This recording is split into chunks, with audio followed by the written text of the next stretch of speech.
離婚したのはあの人のせいだった。思えばみんな結婚することには反対をしていたし、あいつも決して私のことなんか愛していなかった。何をするにも自分が優先で、でも自信のない私はそれでも一緒にいてくれるだけでも十分だと思っていた。私は家庭が欲しかった。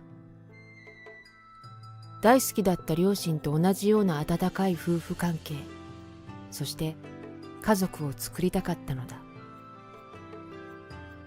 早くに親を亡くした自分はとても寂しかったのだと思う。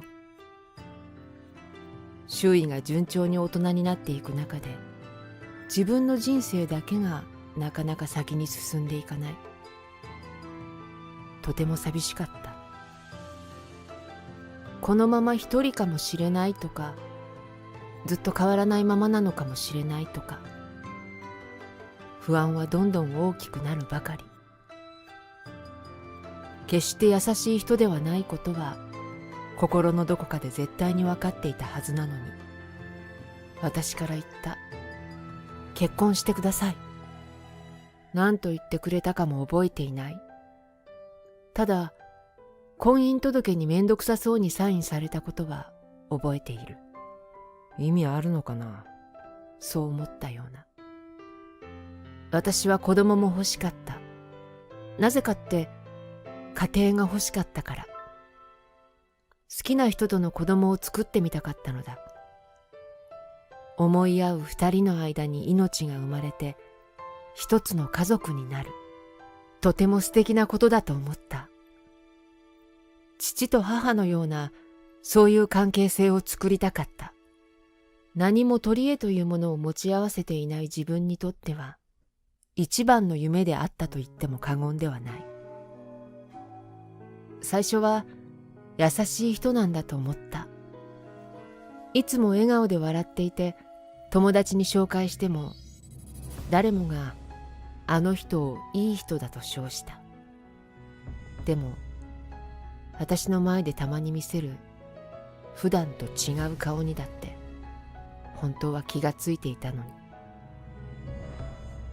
不安定な感情、足場が固まっていない自分の人生を考えてみたときに、もう現れないと思ったのだ。自分の夫となってくれる人はきっとこの人しかいない。心の中は常に風が吹いていた。寒くてたまらない。そんなことすら口にも出せないような間柄だった。結婚して数年経った頃にはすでに大した会話はなくなっていた。結婚した当初は今から帰るとかそれくらいの連絡は来ていたのに、そんなレベルのコミュニケーションすら夫は放棄し始め、気がついた時には会話がなくなっていた。夫に好かれようと夫の好きな料理を一生懸命に作り、結局毎晩一人で食べる日々。思い出すのは両親の温かい笑い声。必ず幸せになるのよ。そんな言葉が逆に辛くなる。寂しいと人は温かい言葉が辛くなる。もう別れてほしい。そう言われた時、すでに夫には他の女性がいたことも分かっていた。その女性が私の身の上話を涙を流して聞いてくれた親友であったこともすべて知っていたのに、夫の言葉に何も感じなかった。そんな自分が一番悲しかったのだ。夫との間には一人娘のリンがいた。リンと名付けたのには理由がある。どうか自分と正反対の女の子になってほしい。私のように人に流されず、人に惑わされない自分を持っている凛としたそういう女性になって、絶対に幸せになってほしい。どうか自分のような人生を送らないで。そう思って名付けたのだ。私の名前は光。母がいつも言っていた。あなたはお母さんとお父さんの光なのよ。そしてこうも言った。みんなを照らすようなそういう女性になりなさい。そんなことができるわけでもない。私はいつも結局間違える。そして何も言えないのだ。嫌なことをされてやめてほしいとか、悲しいことをされて本当は悲しいんだとか、何にも言えずに黙っている。私はそういう人間なのだ。いいよ。数年連れ添った夫は私の恩人だと思っていた。私には両親がいない。とても大事にしてくれた両親はある日突然事故で死んだ。バスに乗っていて、そのバスが事故に遭い死んでしまったのだ。親戚中をたらい回しにされて、どこに行っても居場所がない私は、学校でも友達も作れず浮いていた。そんな私に声をかけてくれた恩人であったはずなのに、一番の理解者だと思っていた親友と平気で浮気をして平然と言った。別れてくれ。ふざけるなと言えばよかったでしょ。どうして恨み事の一つすら言えないんだよ。リンが高校生の時、どうしてお父さんと別れたのと聞かれて話した。お父さんね、お母さんの友達を好きになったって言って出て行ったの。精一杯明るく気丈に言ったつもりだった。しかしリンは怒り出した。お母さんはいつもそうだ。嫌いなら嫌いだ。お前みたいなやつとなんか出会わなければよかった。言葉なんか何でもいい。傷つけられた分だけやり返せばよかったのに。傷つけてやればよかったのに。どうしていつも黙ってるのよ。そしていつも一人で泣いてるのよ。こんな娘の言葉にすら何も返せなかった。なんて情けない母親なんだろうか。涙をためて娘は言った。お母さんなんていらない。私大学入ったら出て行くから。何もかもすべて自分で何とかする。私には両親はいないと思って生きていく。私は家庭が作りたかった。大好きな両親と同じように仲のいい夫婦になって子供を産んで、子供が安心して育っていくことのできる、そういう家庭を作りたかった。でも結局娘のリンのことまで守ることができなかった。大きなカバンを背負って家を出て行こうとする娘の背中に、待ってと声をかけようとしても言葉が出てこない。最低だ。自分をまた嫌いになってしまったその瞬間に、娘は無言で出て行った。その時、最後に見た背中を忘れることができなかった。思い出しては泣いて、思い出しては自分が嫌になる。私は最低だ。別れてくれ。和人さん、あなたは一度でも私を好きでいたことはあったのだろうか。いや、きっとないだろう。きっと一度も、ただの一度も。娘がいつか帰ってくるかもしれない。そう一縷の望みを託して引っ越しはしないことにした。本当は悲しい思い出がたくさんできてしまったこの家を手放して心機一転やり直すべきなのではないかとも思ったのだが、もしかしたらそれを信じてみたくて仕方がなかった。ある日の帰り道、一人分の夕食の支度をスーパーで買い込み家路に着くと、一通の手紙が届いていた。そこに書かれていた知らない番号に私は慌てて連絡をした。娘さんのことでお話があります。そこには花山女子大学陸上競技部と記載されていた。花山女子大学陸上競技部の笹田と申します。倉田凛さんのお母様でしょうか？はい、そうですが。お母様、もうご存知だと思いますが、本当におめでとうございます。凛さん、ついに全国女子駅伝に出場決定しました。いやー、本当に創部以来の快挙ですよ。首位争いに食い込んでいて、相手は東京学院大学の早瀬薫です。知っていますか？何度も東京学院大学を優勝に導いている早瀬和人監督の娘さんですよ。え？早瀬とは別れた夫の名字である。早瀬和人は私の元夫だ。別れた夫は陸上選手で長距離選手だったのだ。その経験から大学で監督をしていて、近頃はテレビで顔を見ることもあった。なかなか言葉が続かない私に反して、笹田監督は興奮気味に続ける。私が言うのも情けなくて恥ずかしい話なのですが、私たち花山女子大学の陸上競技部は弱小だと笑われていて、こんなことは本当に創部以来初めてのことなんです。凛さんはいつも一番に練習に来て、必ず勝ちたい相手がいるんだと言って、怪我をしていようが周囲がどれだけ止めようとしても絶対に練習を休みませんでした。そしてついに全国女子駅伝に出場が決定して首位争いの候補です。しかも相手は早瀬監督の娘さんだなんて。お母さん、凛は必ず勝ちますから見に来てあげてくださいね。大学を挙げて彼女を応援します。彼女は人柄も最高ですから、みんなが大好きなんですよ、凛のことが。絶対に来てください。笹田監督は嬉しそうにそう言って電話を切った。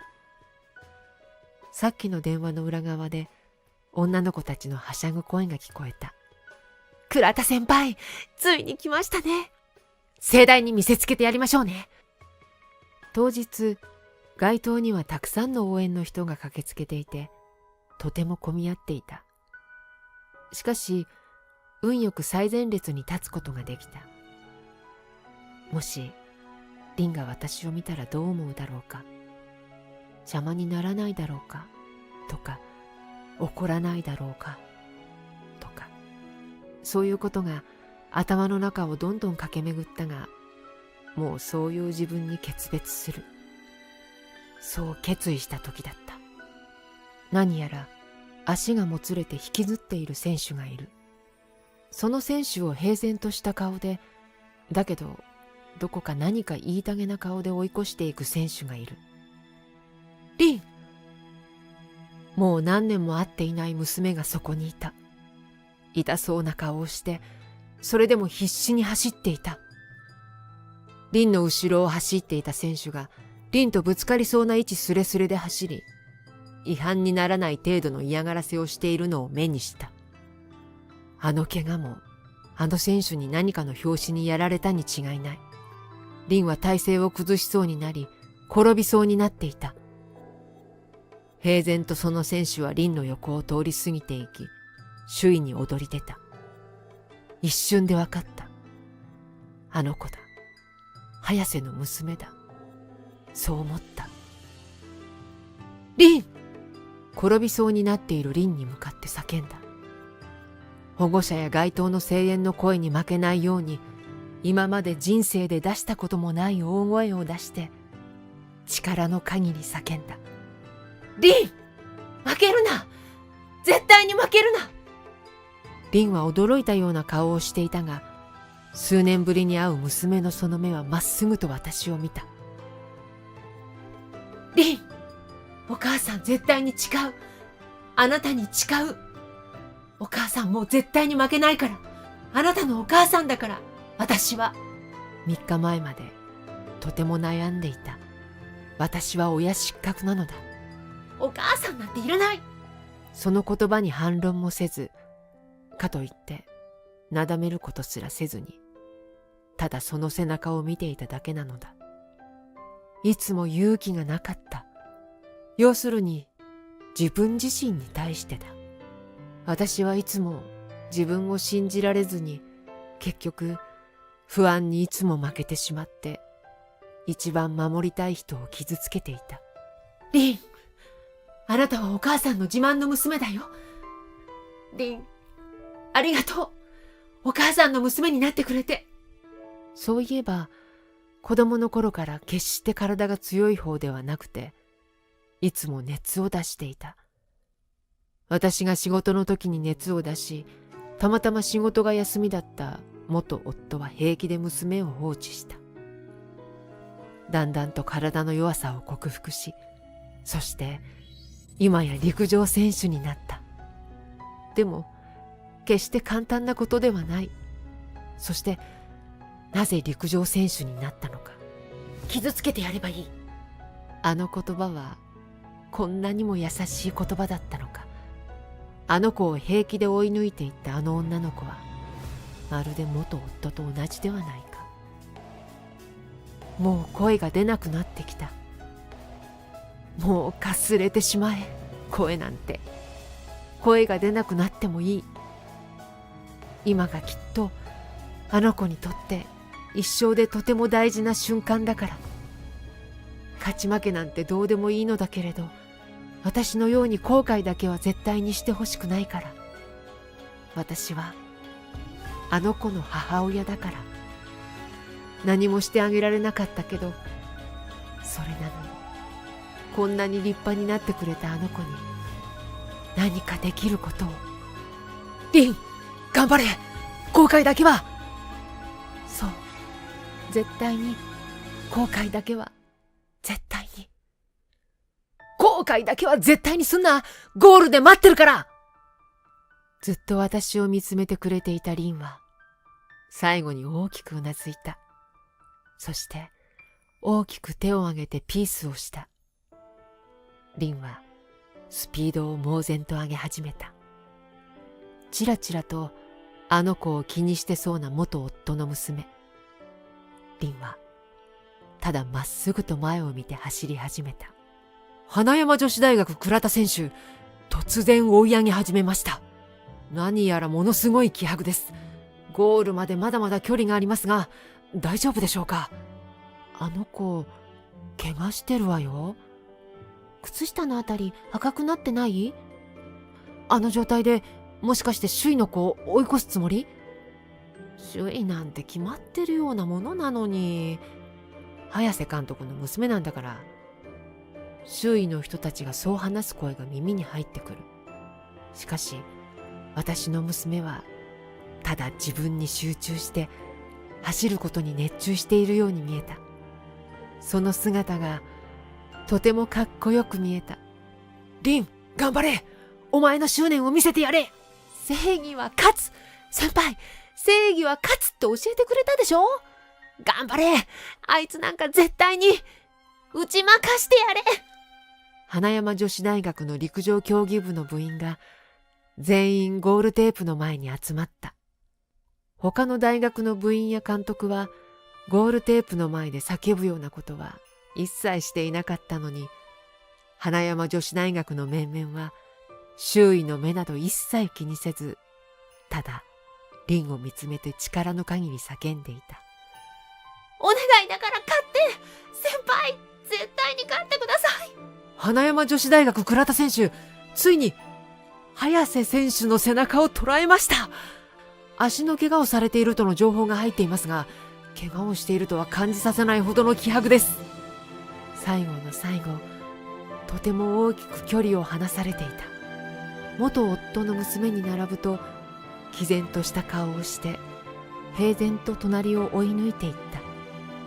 リンを転ばせようとしたあの子とは全く違う、とても素敵な勇士だった。花山女子大学追い越しました。東京学院大学2位です。花山女子大学首位に躍り出ました。先輩、やった。頑張れ、頑張れ。リン、もうすぐだ。ゴールテープの近くに陸上競技部の監督や仲間が待ち構えている。後輩の女の子たちはもう泣いてしまっていた。倉田先輩、お願いだから絶対勝って。もう絶叫と言っても近いような声で監督と部員全員が叫んでいた。リンは泣きながら走っていた。その姿を見て、私ももう涙が止まらなくなった。涙を拭こうともせず、必死に走っていた。とても体が弱い子ですね。走るなんてとんでもない。お父さんは陸上の監督だそうですが、陸上をやるのは難しそうですね。もう涙が止まらなかった。あと数十メートル、あと数メートル。ゴールテープ目前。リンが目をゆっくりと閉じたのが見えたような気がした。花山女子大学快挙です。倉田凛選手、初出場にもかかわらずやりました。優勝です。花山女子大学優勝決定です。倉田先輩が優勝だ。やった先輩が優勝だ。やったやったとみんなが抱き合って喜んでいる。倉田先輩一番頑張ってたもんね。うちらにもいつも優しくて、自分の練習そっちのけでさ、何でも教えてくれたよね。よかった、先輩が優勝してくれて。本当によかった。リン、監督がタオルを持って走り寄る。お前、やったな、優勝だぜ。監督とみんなのおかげです。私の力ではありません。みんなが私を一人にせずに、常に心の支えになってくれたからです。お前な。でも、やったそう言って泣き崩れたリンを部員のみんなが抱きしめに行った。部員や監督はマスコミや街頭の人がいることもすっかり忘れて、リンを胴上げし始めた。リンは泣きながら笑っていた。リン、よかったね。本当によかったね。私の人生で一番素敵な瞬間がそこにあった。花山女子大学陸上競技部倉田選手です。創部以来の快挙ということですが、いかがですか、お気持ちは。ヒーローインタビューまで見てやってください。監督にそう言われて関係者席に座った。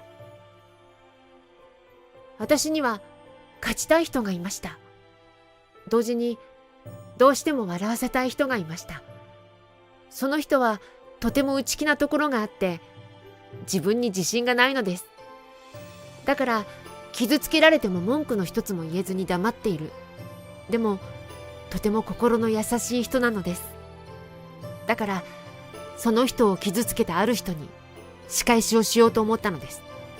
スカッとするような仕返しは何かないものかと、そう思いながら大好きな走ることをとにかく続けてきました。陸上の神様がいる。笹田監督は私に言いました。走ることが大好きならやめてはいけない。